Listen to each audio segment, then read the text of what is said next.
Bonjour à toutes et à tous et bienvenue pour cette session retour d'expérience sur Microsoft Graph. Je vais me présenter très rapidement. Donc, je suis Guillaume Meyer, je suis le fondateur et CTO d'une startup qui s'appelle Enbold. Je suis MVP principalement sur Microsoft Teams, même si historiquement j'ai travaillé beaucoup sur SharePoint et l'ensemble de la stack Microsoft 365. Vous avez toutes mes coordonnées, donc à l'issue de la session aussi, n'hésitez pas à me recontacter si vous avez des questions qui vous reviennent. Je suis toujours disponible pour donner un coup de main. Étant donné qu'il s'agit d'un retour d'expérience, je vais vous parler un petit peu de ce qu'on fait. Commencer par introduire un petit peu Enbold, que vous compreniez dans quel type de contexte technologique on opère. Et puis, je vais me focaliser sur vraiment des expériences terrain, ce qu'on a appris à l'usage en utilisant le Microsoft Graph à grande échelle, et ceci depuis plus de 3 ans. Donc, Enbold, en fait, c'est une plateforme qui permet d'optimiser les processus de collaboration à grande échelle dans les entreprises. Elle est composée de 3 grands piliers. Un premier pilier qui est en fait des templates de collaboration qui vont permettre à des entreprises d'organiser et de structurer leur processus collaboratif. On va aussi automatiser toute la gouvernance autour de ces espaces collaboratifs dans Teams, tout ce qu'on peut imaginer en termes de gouvernance IT, sécurité, compliance, classification. Et puis le dernier volet, qui est probablement là où on a fait le plus gros investissement dernièrement, c'est sur la collaboration dans Teams connectée aux autres applications dans l'entreprise, que ce soit le CRM, le RP et tous les autres systèmes qu'on peut utiliser dans une entreprise. Donc juste déjà ce contexte, ça vous permet de voir que, on est très intégré avec Microsoft Teams.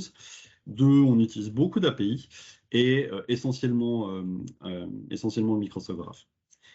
Pour préciser un petit peu, donc on a été créé il y a 3 ans, on fait partie du programme Microsoft for Startups. Et ce qui est plus significatif pour cette session, on a des clients sur 14 pays, ce qui fait qu'on a une infrastructure qui est, je pense, assez intéressante et sur laquelle on va pouvoir revenir. Et puis surtout, on est des gros consommateurs du Microsoft Graph. C'est à peu près 2 millions de requêtes, c'est plus de 2 millions en fait, plus de 2 millions de requêtes Microsoft Graph qu'on fait chaque mois pour l'ensemble de nos clients sur ces différentes zones géographiques. Donc, on a été confronté relativement tôt en fait à non seulement utiliser le graphe, mais à l'utiliser à grande échelle et à maintenir en fait un haut niveau de service connecté à ces API. Donc, c'est là-dessus qu'on va se focaliser aujourd'hui. Pour implémenter tous ces services, je passerai rapidement là-dessus, mais comme je l'évoquais, on a des clients sur de multiples zones géographiques. Donc, on utilise des environnements qui sont à la fois en France et aux États-Unis. Donc, on est sur deux régions Microsoft Azure, avec différents environnements. Donc, on a une structure un petit peu complexe. Donc, on a aussi des gros consommateurs d'Azure.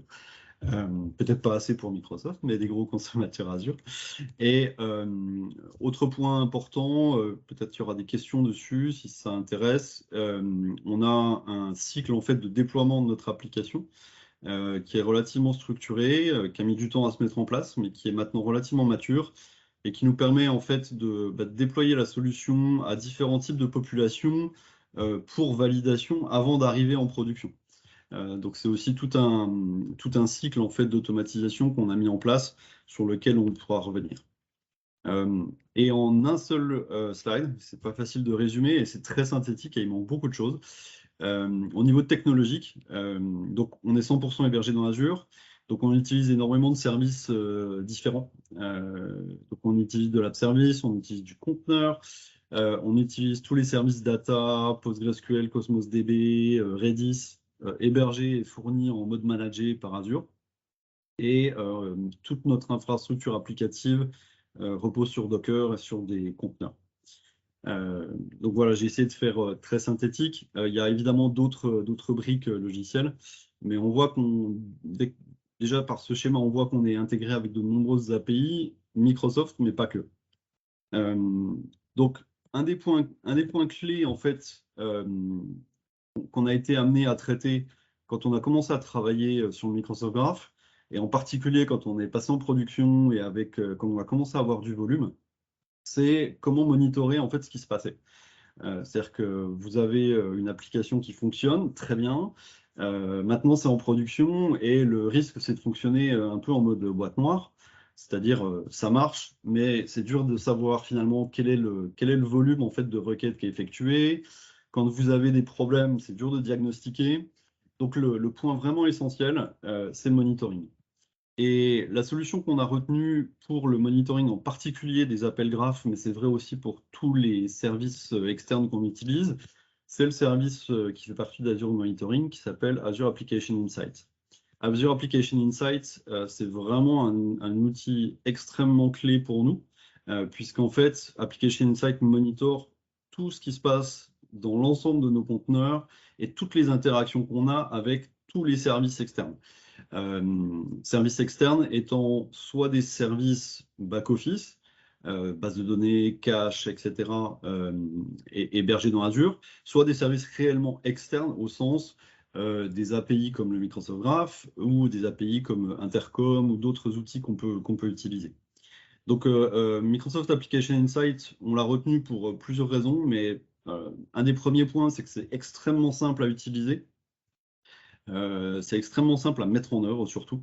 On peut très rapidement avoir des premiers résultats. C'est vraiment la solution que je recommande. Il y a évidemment d'autres applications sur le marché, mais je vais me focaliser dessus. L'autre point qui était très important pour nous, c'est que, comme je l'ai évoqué, on a des infrastructures sur différentes zones géographiques avec une vingtaine de conteneurs et différents clients qui sont des clients Microsoft Teams, desktop, web, mobile, des clients web. Donc on a vraiment beaucoup de briques en fait différentes et Application Insight est capable de monitorer tout ce qui se passe, toutes les interactions avec le Microsoft Graph dans l'ensemble de ces briques, en un seul point d'accès. Deux, ça va faire ce tracking et ce monitoring des interactions avec le graphe automatiquement. Ça, c'est vraiment top. Et trois, ça va vraiment faciliter deux choses. Un, le diagnostic en cas de problème. Et deux, faire des recommandations pour optimiser. Et donc, c'est vraiment un service extrêmement clé. J'ai prévu quatre illustrations. La première, c'est vous montrer en fait que Application Insight, une fois qu'il est intégré dans votre application, il va automatiquement monitorer l'ensemble des requêtes qui arrivent sur le Microsoft Graph. Et donc ça, c'est vraiment extrêmement intéressant. Avec tout un tas d'infos sur quels sont les temps de réponse, le nombre de requêtes qui ont réussi, le nombre de requêtes qui sont en échec, etc., etc. Donc ça vous donne des éléments quantitatifs. Ça, c'est vraiment déjà intéressant pour comprendre comment votre application se comporte. Et puis, sur cette base-là, on va pouvoir aller faire de l'investigation. Alors ça, c'est vraiment le point clé. Et sur cette illustration, ce qu'on voit, c'est une interaction avec le graphe, mais on voit aussi qu'Application Insight est capable de corréler ceci avec le cache qu'on utilise, qui est Redis en l'occurrence. Et ça permet, quand on a une anomalie ou quand on a un problème à diagnostiquer, d'avoir la visibilité complète sur qu'est-ce qui s'est passé avant d'appeler le graphe et après. Et donc d'avoir une vision de l'ensemble de la transaction. Et donc tout ça, c'est généré vraiment automatiquement. Il n'y a quasiment aucun effort d'intégration avec Application Insight pour avoir ce résultat-là. Donc c'est vraiment une très grosse valeur ajoutée pour un niveau d'effort vraiment minimal. Autre point vraiment intéressant, c'est que ça donne des éléments, comme je disais, quantitatifs ou statistiques. Ici, on voit le nombre de requêtes Microsoft Graph évoluer dans le temps au niveau de notre plateforme sur les 30 derniers jours. On a un peu plus de 2 millions en fait. Et donc ça va permettre aussi de suivre dans la durée quelle est l'évolution en fait. Est-ce qu'on a une croissance du nombre de requêtes? Est-ce qu'on a une croissance du nombre d'anomalies? Donc ça, c'est vraiment super intéressant quand on va monitorer ces environnements en production. Et puis, donc là, on est finalement plus sur du correctif, c'est-à-dire je vais regarder comment mes systèmes se comportent. Et puis le dernier point, non des moindres, que vraiment j'apprécie beaucoup, c'est que Application Insight va être capable de faire des recommandations. Et typiquement, il va suivre s'il y a des évolutions dans le temps, par exemple sur une baisse de performance de vos appels au graphe. Et ça, c'est super intéressant, puisque quand vous avez des gros volumes comme nous sur le graphe, il y a pas mal de facteurs qui peuvent dégrader la performance. Soit vous avez trop de requêtes, soit vous ne faites pas les requêtes de la bonne manière, soit le service Microsoft en lui-même va vous réduire votre débit ou le nombre de requêtes possibles. Il va vous bloquer au-delà d'un certain volume. Et pour détecter en fait ce type de situation, ben, en fait, Application Insight analyse tout ça automatiquement et va vous faire des recommandations. Donc c'est vraiment pour nous le couteau suisse pour monitorer toutes les interactions qu'on a avec le graphe et surtout suivre, ce qui est assez difficile, suivre dans le temps comment les choses évoluent. Donc c'est vraiment notre première recommandation et le premier retour, c'est l'outil qu'on utilise le plus pour tous ces diagnostics. Donc là, ce que j'ai fait, c'est que on a répondu un petit peu au premier élément qui est comment j'analyse et comment je comprends ce qui est en train de se passer dans mes environnements et quelles sont toutes les interactions que j'ai avec le Microsoft Graph. Maintenant, on va rentrer un peu plus dans le détail et au niveau du développement, qu'est-ce qu'on a appris, vraiment, j'allais dire, dans les tranchées, à la dure, sur l'utilisation du graphe, pas juste en théorie, pas juste en partant d'un starter kit et en faisant des démos, mais vraiment sur de la production, comme je disais, avec du volume. Donc la promesse du Microsoft Graph, c'est d'avoir une API pour accéder à l'ensemble des services Microsoft online associés à Microsoft 365. C'est une promesse qui est fonctionnellement tenue, mais comme on l'imagine, c'est un service qui est très complexe. Et c'est un service qui est complexe à gérer par Microsoft. Et donc, il y a certaines difficultés qu'on a rencontrées. Et donc là, je vais me focaliser sur ce qu'on a appris à la dure, c'est-à-dire qu'on avait un joli plan avec tiens, tout marche en démo. Et puis, quand on a commencé à avoir des centaines de milliers de requêtes à l'heure ou à la journée, ben, on a commencé à avoir des problèmes qu'on n'avait pas quand on était sur des petits volumes. Donc là, on va vraiment se focaliser sur comment gérer la scalabilité et comment maintenir un haut niveau de service. Donc le Microsoft Graph, trois éléments le, comment dire, vraiment qu'on a appris sur le terrain. Et j'insiste, c'est de temps en temps, le graphe peut être instable, il peut être non fiable, et en fait, notre approche a été de dire, et c'est une approche qui est vraie pour n'importe quelle API, pas uniquement le Microsoft Graph, mais c'est qu'on ne va jamais lui faire confiance complètement aveuglément. En clair, et je reviendrai là-dessus à la fin, quand on fait une opération, on va systématiquement vérifier que l'opération s'est bien déroulée, même si la réponse a été oui, oui, c'est bon, ça marche. Et je vais revenir là-dessus. En termes d'instabilité, qu'est-ce qu'on a pu rencontrer? Alors, ça arrive rarement, mais ça arrive. Et quand on est en production, il faut être capable de l'anticiper et de le gérer. Le premier point, c'est il y a de temps en temps des erreurs qui sont complètement aléatoires. Donc ça arrive. Donc des erreurs 400 ou 500, techniquement. Ça représente quand même près de 5% des transactions qu'on réalise. Donc pas des requêtes qu'on réalise, mais sur une transaction qui comprend 10, 15, 20, 100 requêtes, en moyenne, on a à peu près 5% qui vont générer ce type d'erreur. Alors, elles ne sont pas forcément irrécupérables, mais c'est simplement qu'au niveau code, on doit gérer en fait le fait que de temps en temps, on a ce type d'exception qui arrive. Deuxième point qui a été vraiment délicat à gérer, c'est qu'il y a parfois des différences entre les différents environnements de documentation et ou exemples de code. La plateforme Microsoft Graph étant très très très très large, c'est très très dur pour Microsoft de maintenir tout à 100% complètement précis. Et donc, on a parfois des légères différences entre différents exemples de documentation selon l'endroit où on regarde. Et c'est vrai aussi au niveau du changelog, c'est-à-dire qu'il y a aussi parfois des changements qui sont effectués au niveau du graphe qui ne sont pas documentés. Et ça peut arriver. Troisième point, et c'est arrivé 2 fois, sur les 3 dernières années, c'est qu'on a eu des fois des changements sur les permissions nécessaires à l'utilisation de certains endpoints. En clair, vous appelez le Microsoft Graph pour travailler sur Microsoft Teams, et il y a une nouvelle permission qui a été créée et qui change en fait les permissions que vous devez demander à vos utilisateurs. Donc ça, c'est aussi des choses qu'il faut être capable d'anticiper. Deuxième point, c'est de la fiabilité.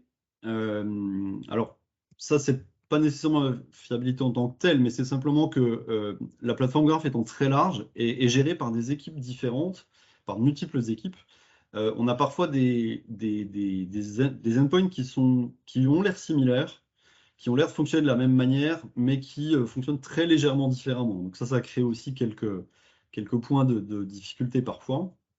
On a parfois des codes d'erreur qui sont renvoyés qui ne sont pas forcément exacts.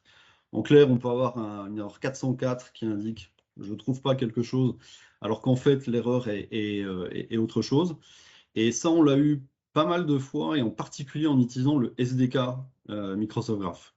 Je reviendrai dessus à la fin. On a eu beaucoup de difficultés avec le SDK, dans le sens où il masquait finalement beaucoup d'anomalies. Il y avait un effet de boîte noire sur le SDK qui nous a posé pas mal de soucis. Mais on y arrive, hein. Et puis, dernier, c'est parfois c'est des faux positifs.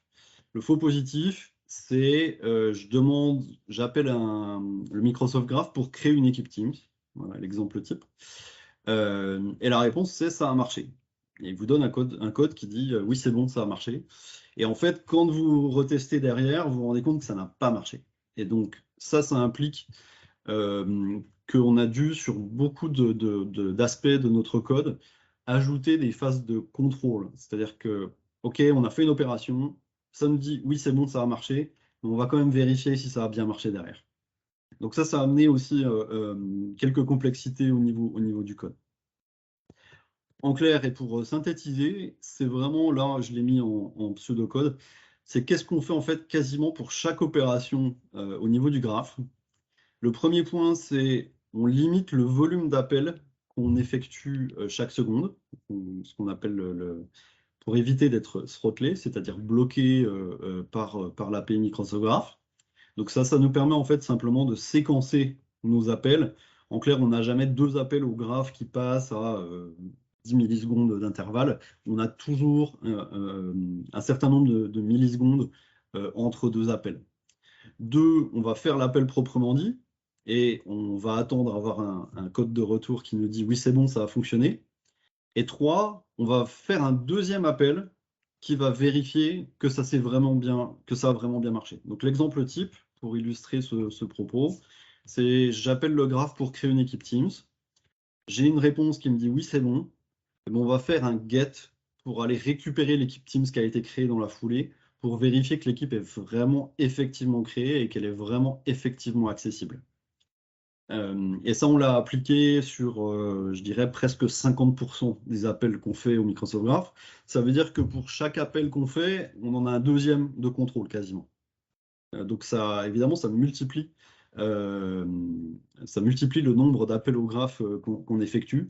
Mais c'est de cette manière-là qu'on a pu avoir quelque chose de vraiment stable et de résilient, surtout en cas d'anomalie.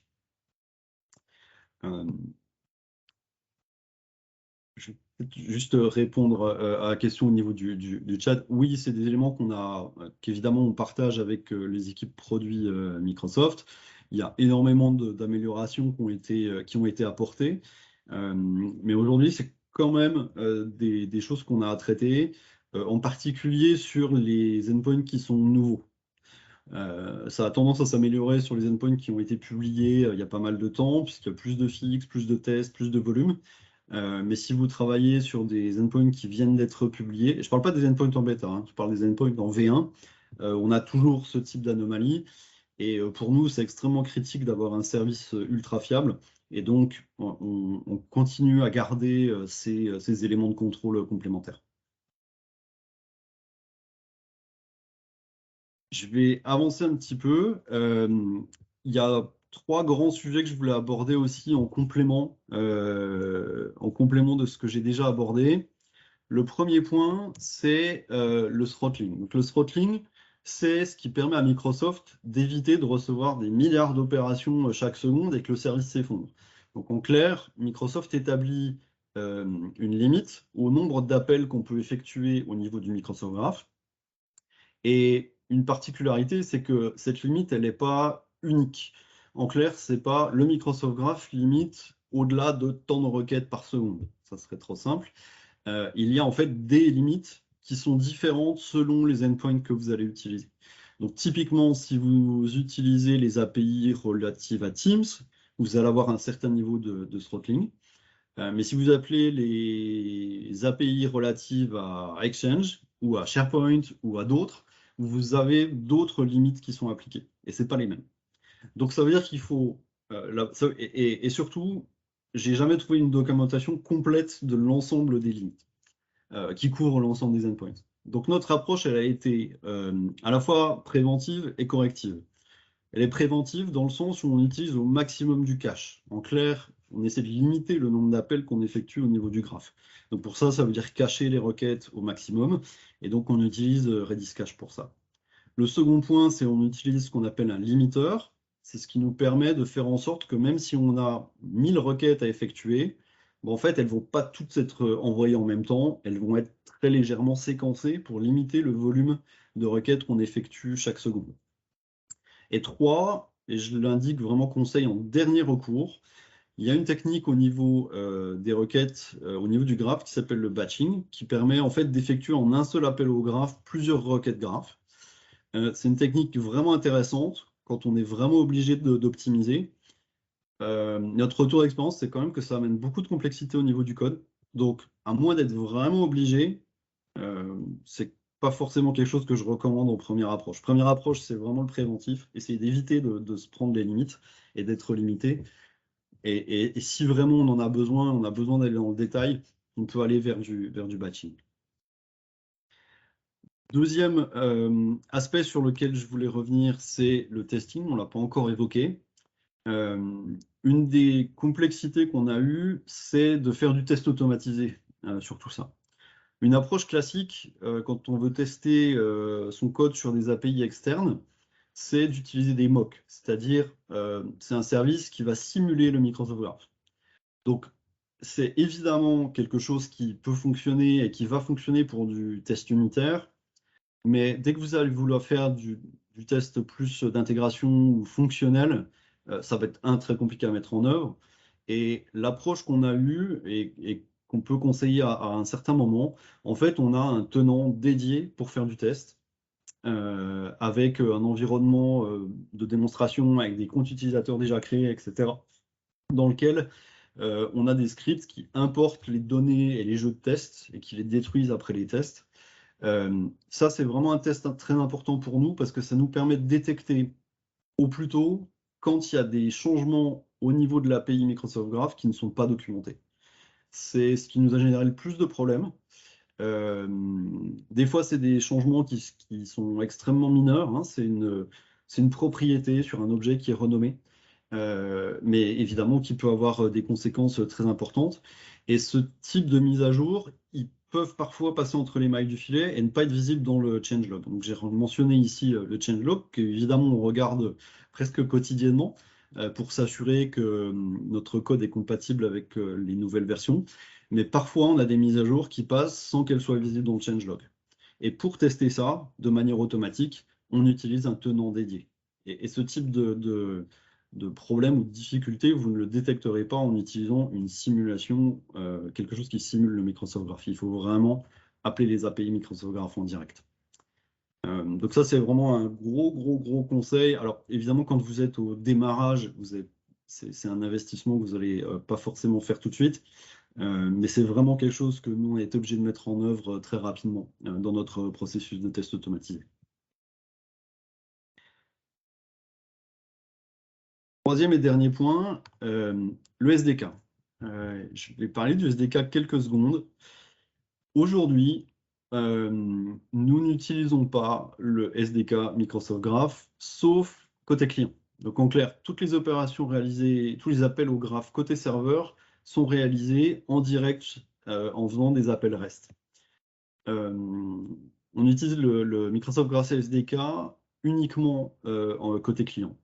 Pourquoi? Parce qu'en fait, le SDK, jusqu'à aujourd'hui, dans beaucoup de situations, a agi comme un peu un effet boîte noire et a masqué des anomalies, ou en tout cas rendu extrêmement complexe le diagnostic des anomalies qui étaient sous-jacentes.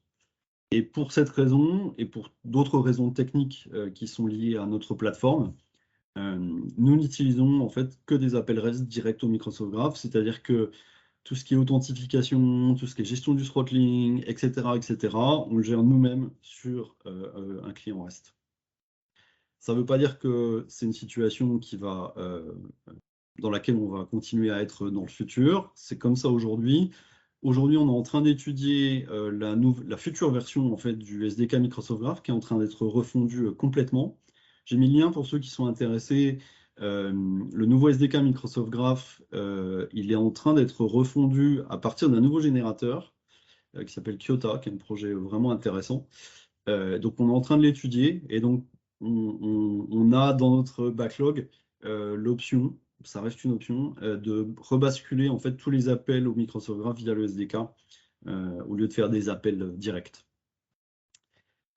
Donc, c'est encore un sujet ouvert et un sujet d'étude. Je suis allé assez vite pour qu'on puisse avoir un peu plus de temps sur des questions-réponses éventuellement. Merci de votre attention et encore une fois, je vous rappelle mes coordonnées pour celles et ceux qui ont des questions qui leur reviennent après cette session. Merci beaucoup.